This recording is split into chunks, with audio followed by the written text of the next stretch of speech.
আজ বর্ষার দিনে সবার প্রিয় তালের রেসিপি বানালাম। তালের ফুলুরি কিন্তু আমাদের সকলেরই খুব প্রিয় এবং বানানোর পদ্ধতিও আপনাদের সকলেরই জানা। তালটির থেকে প্রথমে পাল্পটা বার করে নিয়েছি। তারপর একটি পাত্রে কিছুটা পরিমাণ চালের গুঁড়ো এবং পরিমাণ মতো নুন ও কালো জিরের দিয়ে ভালো করে মাখিয়ে নিয়ে পাল্পটা দিয়ে দেব। সবটা দেব না, আমি কিছুটা স্টোর করে রাখব। চালের গুঁড়ো আর পাল্পটা ভালো করে মাখিয়ে নিতে হবে। এর সঙ্গে আপনারা ময়দাও অ্যাড করতে পারেন, আমাদের ময়দা ছাড়াই ভালো লাগে। কিছুটা মাখানো হয়ে গেলে এর মধ্যে গুড় অ্যাড করে দেব। এখানে চিনির গুঁড়োও অ্যাড করা যায়। এই মাখানোর কাজটা আমার মেজমা আমাকে হেল্প করে দিচ্ছে।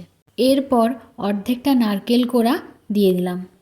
মিশ্রণটা কিন্তু খুব বেশি শক্ত বা খুব বেশি নরম করা চলবে না। সব কিছু ভালো করে মিশিয়ে নিয়ে অল্প অল্প করে জল দিতে হবে, আবার ভালো করে মিশিয়ে নিতে হবে।